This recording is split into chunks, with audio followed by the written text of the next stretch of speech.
Na-paralyze? Na-paralyze na yung sa braso niya. Eh, ano, kasi ang naapektuhan sa kanya yung bleeding nasa left side. Paano? Yung bleeding niya Yung nasa pagdugo, left side. nasa left side ng ulo. Oo, ngayon, ang maapektuhan doon yung right side. At ngayon, ang maapektuhan doon yung right side. Ano ba yan? Oo, ganun siya. Ibig sabihin, yung paralyze yung kamay niyang kanan. Oo, hindi na niya Hindi niya mataas. Wala na yun. Nakalaylay na. Oo, tapos parang umuwi na rin yung ano niya. Ano na? Nakangiwi na rin yung ano niya. Pisngi niya. Pisngi. Tapos parang namaga.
Okay lang po sir, i-video.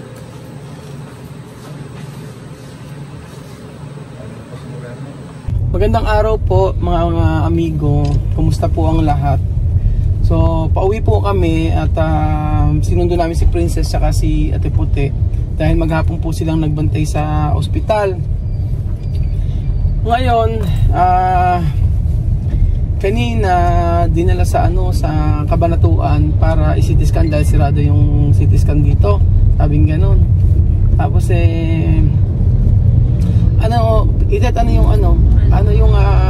dumating ba yung doktor? Kanina umaga dumating yung doktor. Yung kausap ni Billy? Oo, nakausap na ni Ate Billy. Oo. Ang order ng doktor i-repeat yung CT scan. Oo. Para ma-compare yung result ng medics at saka ito. Yung dating, yung unang CT scan? Oo, yung kagabi. Tapos ngayon, doon magbe-base yung doktor kung ano yung gagawin sa kanya. Kung nagkaroon ba na improvement. Dahil pinaulit niya yung CT scan, di ba? Oo, ibig sabihin, kasama kayo na gano'n? Oo, dinala namin kanina ni Ate Puti sa Kabanatuan? Kabanatuan, oo. Yung layo. Layo. Tapos ayan niya, parang nakita nga namin yung mukha niya, parang namaga, Namaga? Oo, tapos nagsasalita siya, may gusto siyang sabihin, hindi naman niya masabi. Kasi naka-NGT na siya Oo. Tapos ibig sabihin, bulol na? Bulol na, hindi na siya makakapagsalita. Oo. Parang gusto niya magsalita at may gustong sabihin, hindi naman niya magawa. Kaya sabi niya, Ate Puti, magpahinga ka na, matulog ka muna. Oo. Tapos nakakatulog naman siya agad, nakailang hilig nga siya. Malakas mag-hilig. Kanina sabi ni Billy sa akin, stable na raw yung niya, BP niya. Hindi. Kabag-bag. Pinuntahan ko kasi hindi agad magiging stable. Kasi nagpunta ako dun sa nurse. Tinanong ko kung ano ako yung lagay niya. Sabi niya gano'n, sa ngayon po tumataas yung BP niya. Pero nagre-response naman siya sa mga gamot na binibigay namin para bumaba.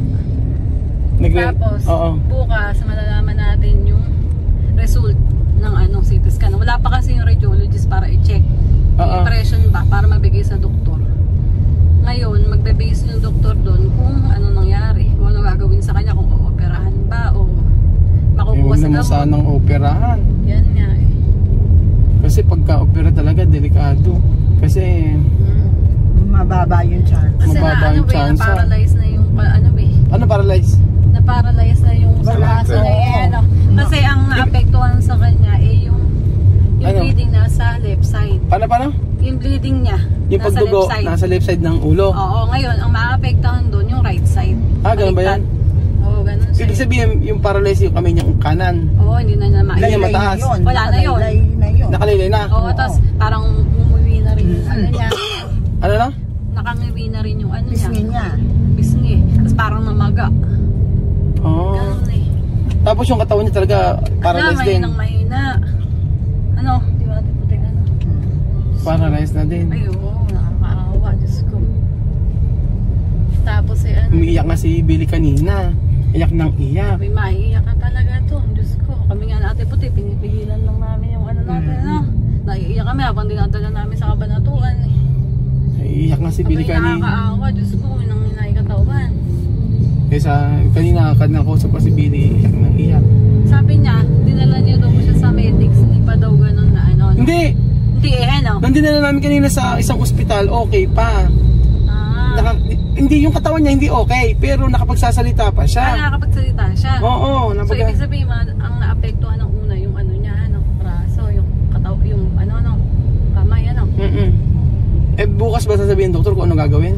Bukas pa daw kasi dadating yung yung magbabasa ng CT scan niya Pero nandiyan yung CT scan? Nandiyan na, dala-dala na namin. Asa na? Hindi, nandun yung CT scan sa may video? May video? Ala, sa kanila. Dapat wala, request tayo kasi yun ang sabi ni Doc Sheena. Lahat ng picture. Ika, Ate Billy, pahingin mo sa kanya sa nurse, pwede? Oo nga, papabideo ko mamaya kasi kailangan ni Doc Sheena. Sabi ni Doc Sheena. Yung nakuha namin sa lahat ng sayang. Lahat ng medical, lahat ng laboratory kailangan i-send sa kanya. Sana sa nurse. Kaso hindi rin, kahit naman ibigay mo nga rin pala, may doktor namang iba. Di syempre doktor din magpapasya. Tapos pala kumuha sila ng isang cardiologist dahil sa BP niya. Kasi ang neurologist yung unang tumingin, di ba? Ayun, para ma-monitor yung BP niya. May isang cardiologist tumitingin. Awa naman siya po. Bukas talaga natin malalaman kung ano ba talaga yung gagawin sa kanya, o operahan ba o magagamot lang. Kasi hanggang at wala sa ICU. Hanggat nasa ICU pa rin siya, hanggat hindi pa siya hindi pa nababasa yung CT scan. Pero alam naman na daw ng doktor yung bagong kuha na CT scan, sabi ng nurse. Pero bukas na daw papaliwanag. Alam na ng doktor. Pagka sinabi na uoperahan, wag na. Depende kay Billy. Kasi di ba yung asawa ng pinsan natin, di ba? Ganun, sabi ng doktor ganito. Sabi ng doktor, teko, ako pa nakipag-usap di ba? Di ba? Sabi ko pa, may mabubuhay lang. Yung namin, yung asawa ng pinsan namin, din na-stroke din, ganyan din, may pumutok na agad sa ulo. Dinala namin din sa isang ospital, inilipat din sa isa. Yung sa may doctors, paglipat namin, sabi, operahan daw kasi yung dugo daw pumutok yung ugat. Tapos yung dugo daw namumuo, gano'n. Kailangan, ang ginawa kinayod.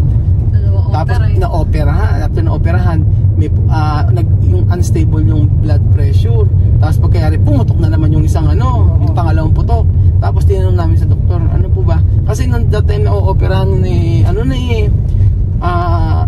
talagang hindi na siya okay, hindi na siya nagsasalita, ganyan. Nagwawala na siya, yung katawan niya nagwawala. Nakatali siya, ganyan. Kasi hindi niya alam yung nangyayari sa kanya na ganyan. Tapos tinanong kami ng doktor, sabi nga, di ba? Ang sabi ng aggressive, sabi ng doktor ano daw, kailangan daw operahan. Ang tanong ko agad pwede ko ano bang chance, sabi niya pagka inoperahan po magiging okay. Di after nun nakala namin okay na. Tapos pagkayari wala din. Tapos na comatose. After na comatose yun. Tapos hanggang sa namatay na. Nang namatay na di pa mailabas. Kaya kailangan fully paid ka.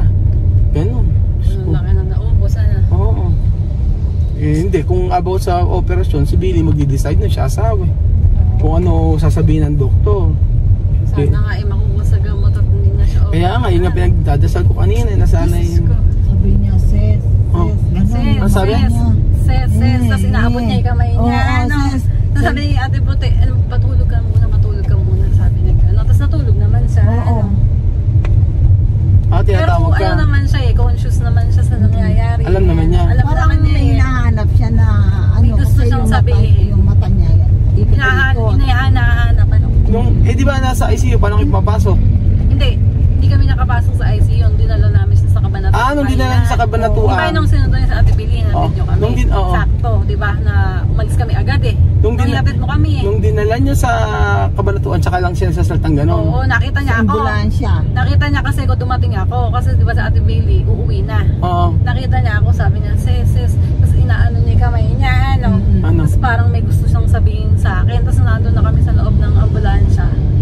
Umiikot-ikot na yung mata niya, na parang siyang may hinahanap na inaangat yung kamay. Diyos ko. Sabi ko, bawal. Tapos sis, ganun siya ng ganun sa akin. Sabi ko, matulog ka muna. Magpahinga ka. Sabi ko ganun sa kanya. Tapos nakikinig naman siya, Pero yung... Nakikinig niya, yung mga sinasabi natin. Pero hindi talaga makapagsalita na. Hindi, kasi naka-NGT nga siya. At saka, naka-recover man sa tingin ko, iba. Sa nakita kong katawan niya. Bakit? Ano ba nakita mo? Mahina. Di ba yung pagkuha na kanina umaga? Wala na na magayong kumagito yung kamay niya. Laylay na. Magayong kamay. Laylay na. Wala nang kargaan ka na. Ang inaano ko kasi doon, ang iniisip ko kasi doon, ala ba siyang nararamdaman? Hindi, baka may nararamdaman na talaga siya na binabaliwala lang niya, kala niya normal Nung una daw, sabi ni Billy, sabi niya tatawagin natin si Ruel. Sabi niya, wag na. Ayaw ka pang ipatawag. Ayaw ka pang ipatawag. Nung nararamdaman niya na yon. Siguro sabi nahihiya. Sabi ni ganon. Sabi naman ni Billy, hindi pwede. Kailangan nating, tingnan mo kung nagtatagal-tagal pa. Ayaw. Buti nga, dala agad sa medis. Kahit paano, nabigyan ng... napakatagal din sa isang ospital at ang sabi ng saan ka mapupunta? Ihatid ka namin. Ba't ihahatid mo? Bayaan mo na. Pupunta pa kami kay Lola. Pupunta ka pa ba? Papaliwanag nga niya. Papaliwanag. Oo, para ma-explain. Sige. Kais ko muna to. Kasi hanapin din siya. Ang pagdasal na lang talaga natin makuha sa gamot. Diba? Sana makuha sa gamot kasi kung hindi makuha hindi sa gamot. Hindi mo din kasi Ruel maitatago kay Lola. Lalo na't pupunta bukas yun, makikita mo. Hindi sabihin na nga natin kay naging nangyari sa kanya. Okay pa naman ka mo. Hindi, ganun na lang. Ang ikabihin lang natin kay Chamers, kay Mama. Sabihin lang natin na nandiyan nasa ICU. Nasa ICU, minomonitor, ganun lang. Huwag ka na mag-explain na kung ano yung mga nangyari, ganun.